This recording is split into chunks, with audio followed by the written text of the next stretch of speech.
Pastor P Anil Kumar గారు. వీరు రబూని స్వరం టీవీ వర్తమానికులు. వీరు ఒంటరిగా అరణ్యంలోని కొండ ప్రాంతమునకు పోయి కొన్ని సంవత్సరముల నుండి ఈ ప్రాంతములో దేవునితో ఏకాంతంగా ప్రార్థనలో గడుపుచున్న దైవజనులు. దేవుని పరిశుద్ధాత్మతో నింపబడిన వారై అనేక ప్రాంతములలో పట్టణములలో దేవుని సువార్తలను దేవుని శక్తిని అగుపరుచున్న దైవజనులు. వీరి ప్రార్థన ద్వారా రోగులు బాగుపడుచున్నారు, దురాత్మ శక్తులు పారిపోచున్నవి, సమస్యల నుండి విడిపించబడుచున్నారు. ఈ పరిచర్యలో ఎన్నో అద్భుతాలు, ఆశ్చర్యకార్యాలు, స్వస్థతలు జరుగుచున్నవి. పాస్టర్ పి అనిల్ కుమార్ గారు ప్రతి ఒక్కరి సమస్యల కొరకు వ్యక్తిగతంగా భారముతో ప్రత్యేకంగా ప్రార్థించున్న దైవజనులు.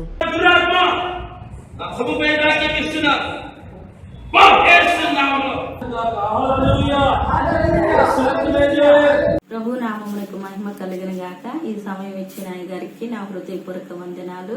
నా సాక్ష్యం ఏంటంటే 2022 సంవత్సరము ఫిబ్రవరి 13వ తారీఖున ఆదివారము ఆ రోజు ఆరాధన అయిపోయిన తర్వాత అందరూ గృహములకు వచ్చిన తర్వాత మా ఇంటిలో పిల్లలు చిన్న చిన్న ఘర్షణలు జరిగి అది పెద్దగా దారి తీసినప్పుడు నేను కూడా వాళ్ళతో కలిసి వాళ్ళ మీద కోపపడి బాగా సీరియస్గా అరిసాను. వాళ్ళ మీద అరుస్తూ ఉండగానే నా నోటి మాట పడిపోయింది. నా నోటి మాట పడిపోయిన వెంటనే ఎంత ప్రయత్నం చేసినా అది మాట రావటం లేదు. ఎంత ప్రయత్నం చేసినా నోట్లోకి నీరు వెళ్ళలేదు. కళ్ళంట నీళ్ళు వెళ్ళిపోతూ ఉన్నాయి. పిల్లలు ఏడుస్తూ ఉన్నారు. వెంటనే మా బాబు పాస్టర్ గారికి ఫోన్ చేశారు. పాస్టర్ గారు హైట్నగర్లో ఆరాధన ముగించుకొని గుంటూరు బయలుదేరి వెళ్తూ ఉన్నారు. మార్గ మధ్యలో ఫోన్ రిసీవ్ చేసుకుని కారు పక్కకు పెట్టి నా కొరకు ప్రార్థన చేశాడు. ప్రార్థన చేసిన వెంటనే దేవుడు నాకు స్వస్థత ఇచ్చాడు. నా యేసయ్య నన్ను ముట్టి బాగు చేశాడు. ఒక్క క్షణంలోని నాకు విడుదల కలిగింది. వెంటనే నోటి మాట నాకు వచ్చింది. నా నోరు ఓపెన్ అయిపోయింది. నా నోరు ఓపెన్ అయిన వెంటనే నాకు స్వస్థత ఇచ్చాడు. అయ్యగారు ప్రార్థన చేశారు. అందుని బట్టి దేవుని నామానికే మహిమ, ఆయన నామానికే కృతజ్ఞత స్తుతి స్తోత్రములు చెల్లిస్తున్నాను. ఆయన మాత్రమే నమ్మదగిన దేవుడు. ఆయనకే మహిమ కలుగును గాక. ఈ సమయం ఇచ్చిన అయ్యగారికి కూడా నా హృదయపూర్వక వందనాలు. ఈ సాక్ష్యం దేవుడు దీవించి ఆశీర్వదించును గాక. ఆమేన్. ప్రియా దేవుని బిడ్డలారా, మీరు విన్న ఈ యొక్క సాక్ష్యం, ఈ సిస్టర్ గారి పేరు వరదన్నమ్మ గారు. హైదరాబాద్లో హైత్నగర్లో ఉంటున్నారు. ఒక దినమున ఆదివారము ఆరాధన ముగించుకుని ఇంటికి వెళ్ళినప్పుడు ఇంటిలో సాతాను శోధన ద్వారా ఇంటిలో పిల్లల యొక్క గొడవ అరుసుకొని ఒకళ్ళొకళ్ళు పెద్దగా అరుసుకొని బీపీ బాగా పెరిగిపోయి ఒకేసారి అరిసి సురవ తప్పి పడిపోయింది. ఆ సమయంలో పిల్లలిద్దరూ వచ్చి ఆమె లేపుతుంటే మాట రాకుండా మాట్లాడుతున్న మాట పడిపోయి నంగిగా మాట్లాడుతూ ఎంతో బాధను అనిపించింది. ఆ సమయంలో తన కుమారుడు వెంటనే నాకు కాల్ చేసినాడు. నేను ఆ సమయంలో హైదరాబాద్ నుండి గుంటూరుకు వచ్చుచున్నాను. మార్గ మధ్యంలో కార్ డ్రైవ్ చేస్తూ ఉన్నాను. అయితే ఆ సమయంలో తన కుమారుడు నాకు ఫోన్ చేసి, అంకుల్ అమ్మ పడిపోయింది, నోటెమ్మటి మాట రావటం లేదు, అరిసి పడిపోయింది, త్వరగా ప్రార్థన చేయండి, మాకు భయంగా ఉంది అని చెప్పినప్పుడు వెంటనే కారు సైడ్ ఆపేసి వెంటనే ప్రేయర్ చేయడం ప్రారంభించాను.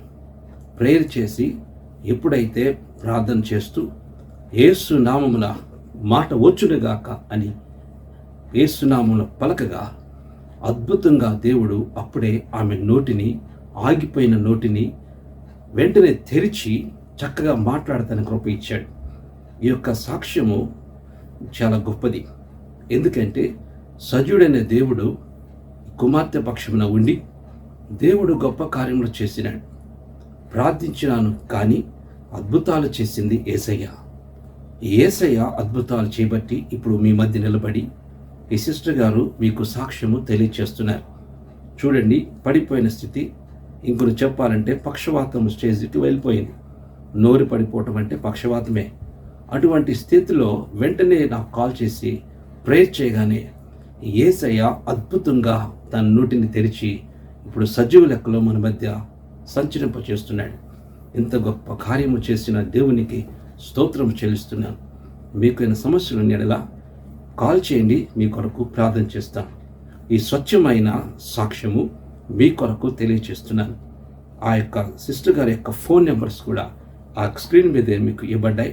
మీరు కావాలంటే మీరు కాల్ చేసి ఆమెతో మాట్లాడండి. ఆమె మీతో సాక్ష్యం పంచుకుంటారు. సిస్టర్ గారు మీతో సాక్ష్యము నేరుగా పంచుకుంటారు. కనుక ఇప్పుడే స్క్రీన్ మీద వస్తున్న వరదనమ్మ అనే ఫోన్ నెంబర్కి మీరు కాల్ చేస్తే మీతో ఆమె మాట్లాడతారు. దేవుడిని మిమ్మల్ని దీవించునుగాక. దేవుడు చేసిన ఈ యొక్క కార్యముకై ప్రభువునికి స్తోత్రాలు చెల్లిస్తూ మీ అందరికీ వందనాలు తెలియజేస్తున్నాను. దేవుడి సాక్ష్యమును దీవించునుగాక. ఆమేన్. 100 రూపాయలు వస్తే ఏం చేస్తాడు? 100 ఇంట్లోనే ఉంటుంది, బయటికి పో. దేవుని శృతి కలుగునుగాక. ఏది గొప్ప? 1000 సంపాదించిన 100 రూపాయలడే గొప్ప. దేవుని శృతి కలుగునుగాక. ఇది నా దేవుని సన్నిధిలో ఉండే ఆశీర్వాదం. ఈ ఆశీర్వాదంలో సంతోషం ఉంటుందిరా, దీవెన ఉంటుంది, సుఖం ఉంటుంది, ఆనందం ఉంటుంది. అబ్బా ఎంత మాధుర్యమో అది చెప్పలేను ప్రియా దేవుని బిడ్డలారా. నేను చూస్తున్నాను, ఎవరైనా నేను సేవకుడిని చేసుకుంటానన్నావు ఒక యవన బిడ్డ యవన కుమార్తె ఉంటారని చూస్తుంటే ఒక్కడ కనపడతలేదురా, ఒక్కడ కనపడతలే. ఎందుకంటే సేవ ఉంటుంది పెద్ద దుర్మార్గమైన పనిలాగా ఉంది. అమ్మా దుర్మార్గమైన పని ఆ సేవ. మహారాజు యొక్క పని. దేవుని స్తుతి కలుగునుగాక. ఎవరిది? ఘనమైన మహారాజు యొక్క దాసుడు. దేవునికి మహిమ కలుగునుగాక. మినిస్టర్ గారి కింద మంత్రులు ఉంటారు. వీలు ఉండదా? ఉండదా? అమ్మా రాజు కింద మంత్రులు ఉంటారు. ఎవరికి ఎక్కువ వీలు చెప్పండి? మంత్రికి ఎక్కువ. ఎందుకంటే రాజుగా ఉంటే ఎవరి దగ్గరికి వెళ్ళాలి? ముందు మంత్రి దగ్గరికి రావాల్సిందే. దేవునికి మహిమ కలుగునుగాక. నీవు ప్రభుత్వం ఏదైనా పని కావాలంటే ఎక్కడికి పోవాల్సింది? మంత్రి దగ్గరికి రావాల్సిందే. నువ్వు మంత్రి దగ్గరికి వెళితేనేగా దేవుడు కార్యాలు చేసేది. మంత్రి డైరెక్ట్గా కుదరదు, మంత్రి ఉండాల్సిందే. ఎందుకంటే మన మోషే గారికి కూడా అనేక మంది పని వాళ్ళు పెట్టుకున్నాడు. 100 మందికి ఒకడు, 1000 మందికి ఒకడు అధిపతులను పెట్టుకున్నాడు. దేవుని స్తుతి కలుగునుగాక. తీర్పతి ఇచ్చే వాళ్ళని పెట్టుకున్నాడు.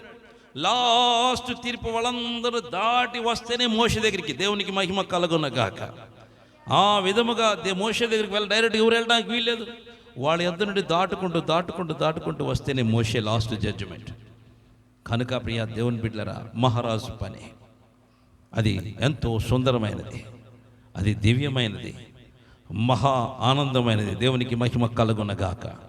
అయితే ఇక్కడ ఏమో రాయబడింది వాక్యము, మలాకి 1:14, నేను ఘనమైన మహారాజునై ఉన్నాను, అన్యజనులు నా నామము భయంకరమైనదిగా ఎంచబడుచున్నదని సైన్యములకు యెహోవా సెలవిచ్చుచున్నారు. దేవునికి మహిమ కలుగునుగాక. అన్యజనులు నా నామము ఏమైపోతుందంట? భయంకరంగా చేస్తున్నారంట. భయంకరంగా చేస్తున్నాం. అన్ని జనుల్లో దేవుని నామాన్ని భయంకరంగా తీసుకెళ్తున్నాం. జాగ్రత్త. నీ రాజు ఘనమైన మహారాజు సంగతి మర్చిపోవద్దు. ఘనమైన మహారాజు దగ్గర నువ్వు ఉన్నావు సంగతి మర్చిపోవద్దు. ఆయన నిన్ను పోషిస్తున్నాడు సంగతి మర్చిపోవద్దు. ఆయన నిన్ను కాపాడుతున్న సంగతి మర్చిపోవద్దు. నిన్ను నీ బిడ్డలను సంరక్షించి ఆయన కృపలో భద్రపరిచి దీవించిన సంగతి నువ్వు మర్చిపోవద్దు. నీకు ప్రతి అవసరాలను తీరుస్తున్న సంగతి మర్చిపోవద్దు. నీ బిడ్డలకు ఏ కీడు రాకుండా ప్రతి దినము ఆయన కాచి కాపాడుతున్న సంగతి మర్చిపోవద్దు. నీకు దేవదూతలను ఇద్దరిని కాపలా పెట్టి నువ్వు వెళుతున్నప్పుడు వచ్చుతున్నప్పుడు పొనుకునేదాకా నీ చుట్టూ దేవదూతలు కావలి కాస్తూ నిన్ను కాపాడుతున్న సంగతిని మర్చిపోవద్దు. అంతేకాక దేవదూతలు నీకు తోడుగా పెట్టి నీకు రక్షణ కల్పిస్తూ ఏ సాతాను కూడా నీ మీద దాడి చేయకుండా కాపాడుతున్న సంగతిని మర్చిపోవద్దు. మరొక దినము నీకు దయాకరుడు అనుగ్రహించి లేచి నిలబడి దేవుని సన్నిధికి వస్తున్న సంగతిని మర్చిపోవద్దు. ఇవన్నీ కూడా దేవుడు నీకు చేస్తున్న మేలు. ఇది ఆయన నీడలో బ్రతుకుతున్న విధానం. దేవునికి స్తుతి కలుగునుగాక. హల్లెలూయా. వారమంతయు దేవుడు నిన్ను కాపాడుతున్నాడు, వారమంతా రక్షిస్తున్నాడు, వారమంతా పోషిస్తున్నాడు, వారమంతా మంచి పనులు ఇస్తున్నాడు, వారమంతా నిన్ను ఫస్ట్ లేకుండా పోషిస్తూ సంరక్షిస్తున్నాడు. అన్ని దేవుడు నీకు దీవెనలు ఆశీర్వాదాలతో నింపి బలపరిచి సంరక్షిస్తూ వస్తే నువ్వు చేస్తుండే దేవునికి జబ్బు తీస్తున్నావు. ఇశ్రాయేలు ప్రజలు చేసినట్టుగా. చూడండి వాక్యము చదువుకుందాం. కాబట్టి తన మందలో మగదియుండగా యెహోవాకు మొక్కుబడి చేసి చెడిపోయిన దాన్ని అర్పించిన వంచకుడు శాపగ్రస్తుడు అంటున్నాడు. దేవునికి మహిమ కలుగునుగాక. వారం అంతయు కాచి కాపాడితే ఆదివారం వస్త్రంగా 100 రూపాయలు చిల్లర మార్చి అలా 10 ఇచ్చేసి పిల్లలు మాత్రం 10 వేసి వేసేవాడు వంచకుడు, వాడు శాపగ్రస్తుడు. నీ దగ్గర లేకపోతే వేయి. ఆమె దగ్గర లేవు, 2 కాసులే ఉన్నది, వేసింది, అందుకే ఆమెని ఉన్నతంగా ఇచ్చిందని చెప్పాడు. దేవునికి మహిమ కలుగునగాక. నీ దగ్గర ఉండి ఎందుకు వేసినంటే శాపగ్రస్తుడు అవటం కొరకు, వంచకుడుగా మార్పు చెందడానికి కోసం. నీ వంచుడిగా మారొద్దు, శాపగ్రస్తుడిగా మారొద్దు. దేవుడు నీకు ఇచ్చిన దానిలో ఘనముగా ప్రభుకి ఇవ్వడానికి మాత్రమే ప్రయత్నం చేయి, లేకపోతే మౌనంగా ఉండు. అంతేగాని అన్ని తగ్గించుకొని పెద్ద పెద్ద మొత్తం పక్కన పెట్టి చినిగిపోయి అతికిచ్చిన పెయింట్ వేసి తీసుకొచ్చి ప్రభుకి ఇచ్చామంటే శాపగ్రస్తుడు అవుతావు. ఎందుకు ఇశ్రాయేలు ప్రజలు అదే పని చేశారు. జబ్బుది తీసుకొచ్చి ఇచ్చారు. మంచిది ఉండగా మంచిది పక్కన పెట్టి చచ్చిన దాన్ని, జబ్బు కలిగిన దాన్ని తీసుకొచ్చి భలే కదా ప్రభుకి ఇచ్చేది. ఆయన తింటాడా? ఆయన తిండగా తినేది మనం కదా. మనం తినడానికి ఏమో మంచి మంచి కోసుకొని తిందాం. ప్రభుకి ఆయన తిండ కాబట్టి చనిపోయింది అన్నో జబ్బు కలిగిందని తీసుకెళ్ళి ఇచ్చేద్దాం అనుకున్నారు. మనం అదే పని. దేవుడేం తీసుకుంటాడా? దేవుడేమన్నా తీసుకుంటాడా? దేవుడైనా స్వీకరిస్తాడా? వచ్చేసి ఆ పాస్టర్కి ఇచ్చేది ఏది ఎత్తేమైందిలే, పోనీ చిరిగిపోయింది మునిగిపోయింది వేసేద్దాం. వాళ్ళదే పరిస్థితి, మీరదే పరిస్థితి. జాగ్రత్త సంగమా. దేవుని సన్నిధిలో భయభక్తులు కలిగి బ్రతుకు. నువ్వు ఎవరి దగ్గరికి వెళుతున్నావు? ఘనమైన మహారాజు దగ్గరికి వెళుతున్న సంగతులు మర్చిపోవద్దు. నీ కుటుంబం దీవించబడకపోవడం కారణం ఇదే. నీ కుటుంబం ఆశ్రయించబడకపోవడం కారణం అదే. నీ సమస్యలు తిరగబోవడం కారణం అదే. నువ్వు లేకపోతే లేనట్టుగా ఉండు. ఆమె పేద విధవరాలు తన జీవం మొత్తం వేసింది, మరలా తినడానికి అవకాశం లేదు. ఆమెకి డబ్బులు లేవు, ఆ కాలంలో తిండి దొరకటం చాలా కష్టం. అటువంటి పరిస్థితుల్లో ఉన్నది ఆడ వేసి దేవుని సంధిలో ప్రార్థన చేస్తున్న స్థితిని ప్రభువు చూశాడు. దేవునికి మహిమ కలుగునగాక. సృష్టికర్త చూశాడు రా. సృష్టిని ఏలే దేవుడు చూశాడు. మహారాజు చూశాడు. మహారాజు దృష్టిలో పడిన ఏ వ్యక్తి అయినా దీవించబడకుండా ఉంటాడా? మహారాజు దృష్టిలో పడిన ఏ మనిషి అయినా ఉన్నతంగా ఆశ్రయించబడకుండా ఉంటారా? నీవు దేవుని యొక్క దృష్టిలో నువ్వు పడాలా. దేవుని దృష్టిలో నువ్వు పడాలా. ప్రభు దృష్టిలో పడాలా. దేవుని దృష్టిలో పడినప్పుడే నువ్వు ఆస్వాదించబడతావు. నీ కనుదృష్టి, దేవుని యొక్క కనుదృష్టి నీ మీద పడాలా. ఆ పేద విధవరాల మీద దేవుని కనుదృష్టి పడింది. దేవునికి మహిమ కలుగునగాక. హల్లెలూయా. ఆమె జీవితం ధన్యమైందా లేదా? దేవునికి మహిమ కలుగునగాక. ఆమె ఇచ్చింది ఎంత?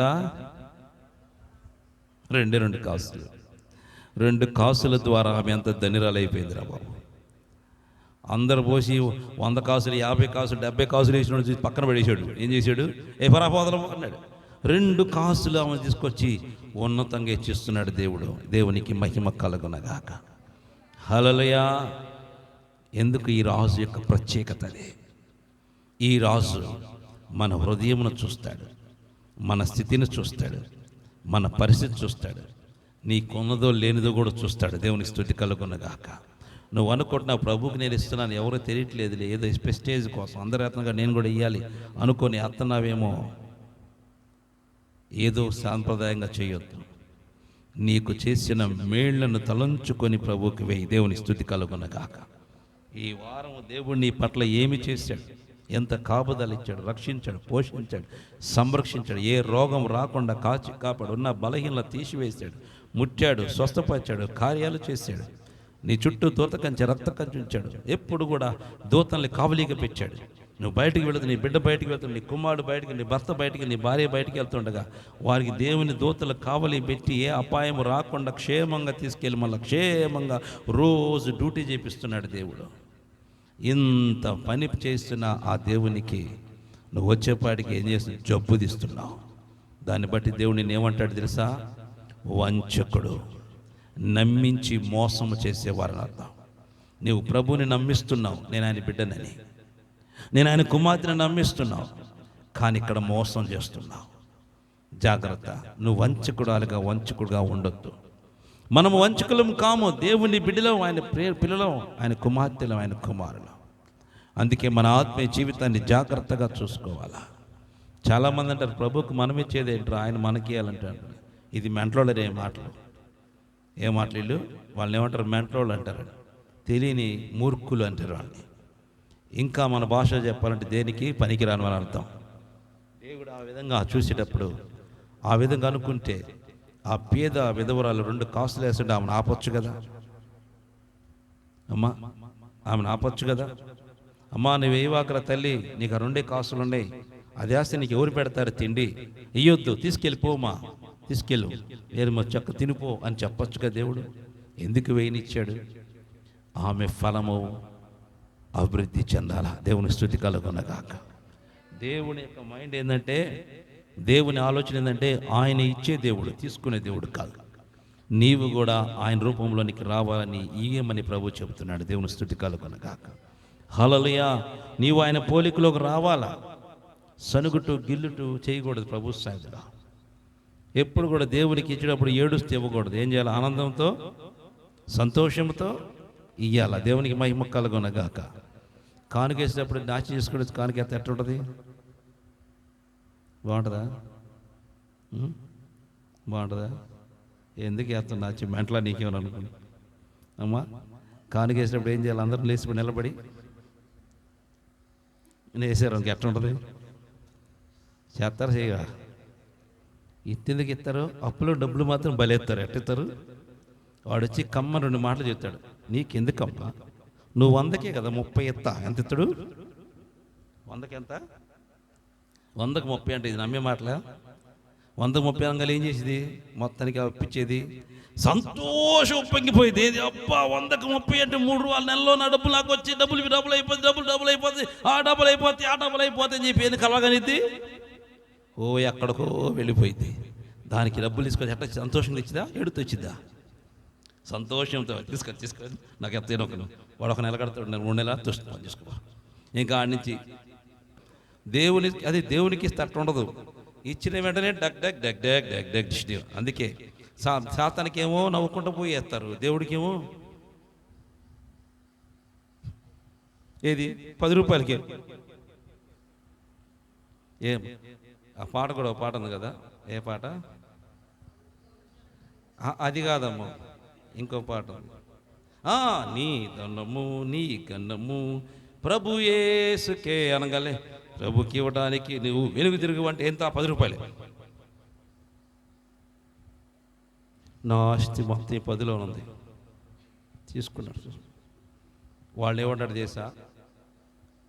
ఏమన్నారు అన్నమాట? వంచకుడు. నువ్వు ప్రభువుకి గిల్లటము సనగటము చెయ్యొద్దు. మేలైనవే ప్రభు కొరకు వచ్చాయి. దేవుని పని చేసిన వాడు ఆశ్రయించబడతాడు. దేవునికి మహిమ కలుగునగాక. దేవునికి ఇచ్చువాడు దీవించబడతాడు. దేవునికి కనగకుండా సనగకుండా నువ్వు ప్రభు కొరకు నిలబడితే దేవుడు బహుగా ఆశీర్వదిస్తాడు. సనిగేవాడు గొనిగేవాడిని దేవుడు దీవించడురా, దీవించడు. నువ్వు దీవెన రావాలంటే నువ్వు చేయవలసింది ఒకటే, ప్రభు పని చేయి, దేవునికి మహిమ కలుగునగాక.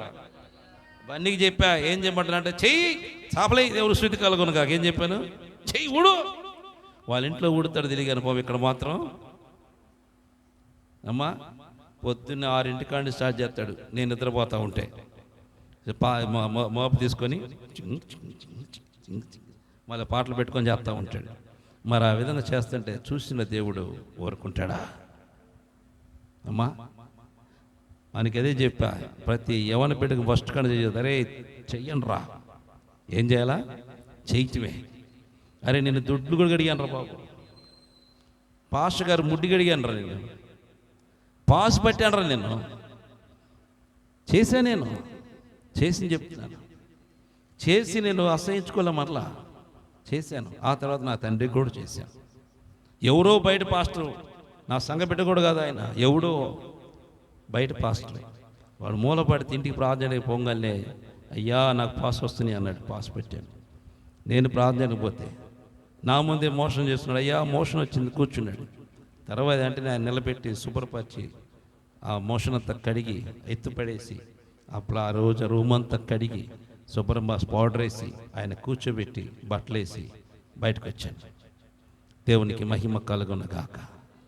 ఎందుకు చేయాలి నేను అసలు? ఆయనకి ఎవరు అతను? ఒకటే, ఇతనికి చేస్తే నా తండ్రికి దేవునికి మహిమ కలుగునగాక. అందుకంటాడు, నేను రోగినై ఉంటే నన్ను నువ్వు చూడరాలా, నేను దప్పిగున్నావు, నా దాహమే లేదు, నేను ఆకలి కూడా నాకు అన్నం పెట్టలేదు నువ్వు. అయ్యా ఏంది దేవా ఇట్లా మాట్లాడుతున్నావు, నువ్వెప్పుడు ఆకలి కొనున్నావయ్యా, నువ్వెప్పుడు దప్పిగలుగున్నావయ్యా, నువ్వెప్పుడు రోగి ఉన్నా బాగా నడుతున్నాగా, ఎప్పుడు మాకంటే ముందువే పోతున్నావు. ఎవరి గురించి? యేసయ్య గురించి. మాకంటే ముందు నువ్వే పరిగెడుతున్నావు, నువ్వు ఎక్కడ రోగివై ఉన్నావు, మాకంటే ముందు నువ్వే పై స్వార్థ పరిగెడితే ఎక్కడ దప్పిగలుగున్నావు, మాకంటే ముందు ఉంటావు, ఎక్కడ ఆకలిగా ఉన్నావయ్యా. ఒకసారి ఆకలి అడిగావు, ఊర్లోకి వెళ్ళి అన్నం తీసుకొచ్చాము, ఈ లోపు నువ్వేమన్నావు, బావి దగ్గర కూర్చొని నేను ఆల్రెడీ తినేశాను అన్నావు. అంతకుముందు ఆకలి అన్నావు, నీ కోసం పరుగున పోయి ఊర్లోకి వెళ్ళి ఆహారం తీసుకొస్తే మళ్ళీ నువ్వు వచ్చేపాటికి నేను తినేశాను, నాకు వేరే ఆహారం ఉందన్నావు, మేము తింటా కూర్చున్నావు. నువ్వెప్పుడై ఆకలేని ఉన్నావు, ఎప్పుడు ఆకలిగా ఉన్నావు అని అడుగుతున్నారు. దేవునికి మహిమ కలుగును గాక. హల్లెలూయా. అందుకు దేవుడు వాళ్ళకి ఏం చెప్తున్నాడు, నా పేరిట ఆకలి కొని వారికి ఆహారం పెడితే నువ్వు నాకు ఆహారము పెట్టి నన్ను చేర్చుకోలేదు, నా పేరిట వచ్చిన వాడిని చేర్చుకుంటే నన్ను చేర్చుకున్నట్టే, నా పేరిట వచ్చిన వానికి నువ్వు దాహం ఇస్తే నువ్వు నాకు దాహము ఇచ్చినట్టే, నా పేరిట వాడికి ఆకలిగా ఉన్నప్పుడు అన్నం పెడితే నాకు అన్నము పెట్టినట్టే. గుండె పగిలిపోయింది వాళ్ళకి. అమ్మా ఇదేం లాజిక్ రా బాబు అని.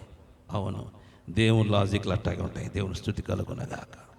నువ్వు ఆశీర్వదించబడాలంటే ఏం చేయాలా?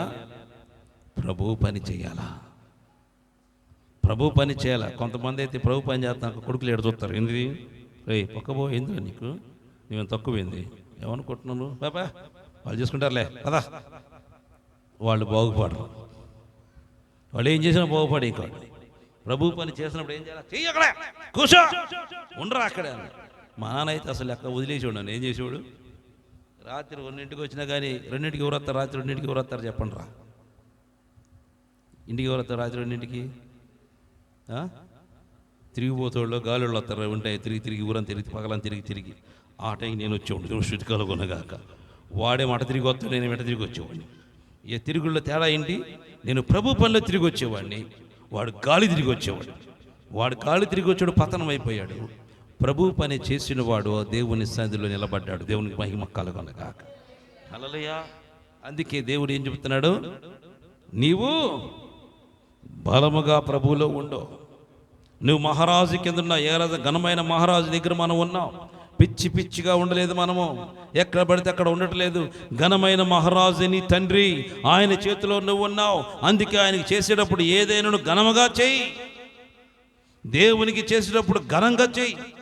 దాన్ని దేవుడు చూస్తాడు, నిన్ను ఆశీర్వదిస్తాడు. ఎందుకంటే ఆయన పట్ల చేసిన కార్యాలను ఎప్పుడు మర్చిపోడు ఆయన.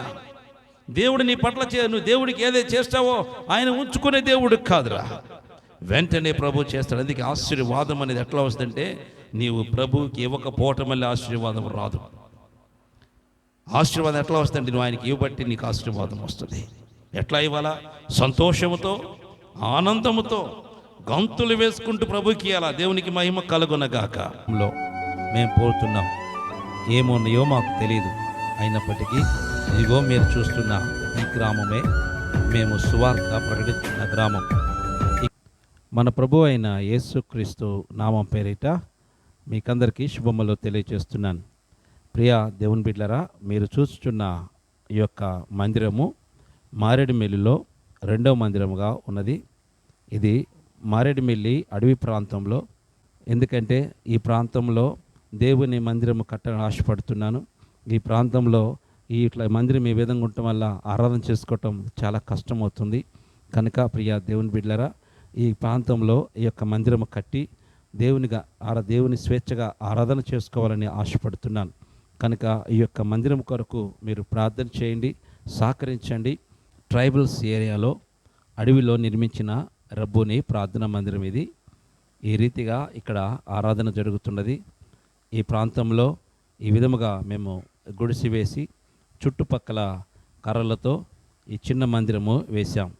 అయితే వర్షం వచ్చినప్పుడు కారిపోతుంది, చాలా ఇబ్బందిగా ఉంటుంది. అయినను దీంట్లోనే మేము ఆరాధన జరిగిస్తున్నాం, దీంట్లోనే ప్రభుని గణపరుస్తున్నాం. ఎందుకంటే ఇది దట్టమైన అడవి ప్రాంతం కాబట్టి ఆ ప్రాంతంలోనికి ఈ విధంగా వేయడానికి అవకాశం దొరికింది. దేవుడిచ్చిన ఆ యొక్క అడవిలో ఉన్న ఆ యొక్క చెట్ల కొమ్మలతోనే ఈ మందిరం నిర్మించి ఈ విధముగా మేము ఆరాధన జరిగిస్తున్నాం. అయితే ప్రియ దేవుని బిడ్డలారా, ఇట్లా జరుగుతుండగా ఆ లోపలికి అనేకమైన భయంకరమైన పాములు, రకరకాల పురుగులు వచ్చి చాలా భయంకరమైన పరిస్థితుల్లో ఆరాధన జరుగుతున్నప్పుడు వచ్చి అవి డిస్టర్బ్ చేస్తున్నాయి. దాన్ని బట్టి ఒకరోజు ఆరాధన చేస్తుండగా పాము వచ్చితే అందరం బయటికి పారిపోవడం జరిగింది. పాములు వస్తున్నాయి. ఒక పాము అయితే రకరకాల పాములు వచ్చి ఆరాధన జరిగే సమయం లోపలికి వచ్చి ఆ కర్రల్లోకి వెళ్ళిపోయి పైనుంచి కింద పడుతూ ఈ విధమైన పరిస్థితుల్లో ఇక్కడ ఆరాధన జరుగుతుంది. అయితే ప్రియ దేవుని బిడ్డలారా, ఈ అడవి ప్రాంతంలో ఈ ప్రాంతాన్ని దీనిలో ఈ యొక్క మందిరము పడవేసి మేము చక్కగా ఒక రేకుల షెడ్ వేయాలని ఆశపడుతున్నాను. పైపులతో ఒక రేకుల షెడ్ వేద్దామని ఆశపడుతున్నాను. ఎందుకంటే చుట్టుపక్కల గోళ్ళ కట్టి రేకుల షెడ్ వేస్తే చక్కగా స్వేచ్ఛగా దేవుని సన్నిధిలో ఆరాధన చేసుకునే అవకాశం ఉంటుంది. కనుక ఈ యొక్క మందిరానికి రేకులు కావాలి, పైపులు కావాలి, అదే రీతిగా పోస్టులు కావాలి, అంతేకాకుండా బ్రిక్స్ కావాలా, సిమెంట్ కావాలా, ఇవన్నీ అవసరమై ఉన్నది. కనుక ఇవన్నీ ప్రభు సమకూర్చి ఇక్కడ మంచి మందిరం కట్టుబడలాగిన మీ వంతు ప్రార్థన మరియు ఆర్థిక సహకారాన్ని అందించండి. ప్రభు మందిరం కొరకు ముందుకు రండి. ఈ అడవి ప్రాంతంలో ఈ ట్రైబల్స్ మధ్య జరుగుతున్న ఈ యొక్క పరిచర్యలో ఈ ప్రాంతంలో చక్కటి మందిరం కట్టబడి ప్రభువుని ఆరాధన చేసే కృప దేవుడు అనుగ్రహించలాగిన మా కొరకు మీ అనుదిన ప్రార్థనలో జ్ఞాపకం చేసుకోండి. ప్రభు మిమ్మల్ని ప్రేరేపిస్తే ఏదో ఒక రేకులకో, లేకపోతే పైపులకో, లేకపోతే బ్రిక్స్కో, లేకపోతే సిమెంట్స్కో, ఏదో ఒకటి ప్రభు మిమ్మల్ని ఆర్థికంగా దీవించిన కొలది ఈ యొక్క మందిర నిర్మాణం కొరకు సహకరించండి. ప్రభు మిమ్మల్ని ప్రేరేపించుకున్నది సహకరించి దైవాశీర్వాదాలు పొందండి. దేవుని మందిరం మీరు కట్టండి, మీ గృహాన్ని ప్రభు కడతాడు. ఈ అడవి ప్రాంతంలో భయంకరమైన దట్టమైన అడవి ప్రాంతంలో జరుగుతున్న యొక్క పరిచర్య కొరకు ప్రార్థన చేయండి, సహకరించండి, దైవాశీర్వాదాలు పొందండి. ఎవరైతే ఈ యొక్క పరిచర్యలో ఆర్థికంగా సహకరిస్తున్నారో దేవుడు వారిని బహుగా దీవిస్తారు, ఆశీర్వదిస్తారు. ఎందుకంటే అనేకులు ఊరిలో ఎక్కడెక్కడో గొప్ప గొప్ప మందిరాలు కట్టుకుంటున్నారు, కానీ అడవిలో వీళ్ళకి ఎవరికి తెలియదు, దేవుడు అంటే తెలియదు. అటువంటి ప్రజల మధ్యకు పోయి, ట్రైబల్స్ మధ్యకు పోయి సువార్త అందిస్తున్నాం. ఇటువంటి ప్రాంతాల్లో మందిరం కట్టడం ఎంతో గొప్ప ఆశీర్వాదం. వీరు మనకు ఏమి ఎవరు ప్రియా దేవుని బిడ్డలారా, కానుకలు ఎవరు, కానీ మేమే అక్కడికి పోయి మా దగ్గర ఉన్నవి వారికి ఇచ్చి దేవుని సువార్త ప్రకటిస్తూ వీళ్ళందరినీ ప్రభు దగ్గరికి చేర్చాం. కానీ ఆరాధన చేసుకోవడానికి ఇటువంటి పరిస్థితులు ఉన్నాయి, కఠినమైన పరిస్థితులు ఉన్నాయి. ఆ వాతావరణం సరిగా ఉండదు. మా భయంకరమైన వర్షం వస్తే కారిపోతూ ఉంటుంది, పాములు వస్తుంటాయి, పురుగులు వస్తుంటాయి. ఆయనను అట్లాగే మొండికి వేసుకొని మేము అక్కడ ఆరాధన జరిగిస్తున్నాం. కనుక ఈ యొక్క పరిచర్య కొరకు ప్రార్థించండి, సహకరించండి. ప్రభు మిమ్మల్ని ప్రేరేపించడం కొలది ఆర్థికంగా ఈ యొక్క మందిర నిర్మాణ నిమిత్తమై సహకరించి దైవాశీర్వాదాలు పొందండి. దేవుడు మిమ్మలను మీ కుటుంబాలను మెండుగా దీవించి ఆశీర్వదించును గాక. Praise the Lord. God bless you.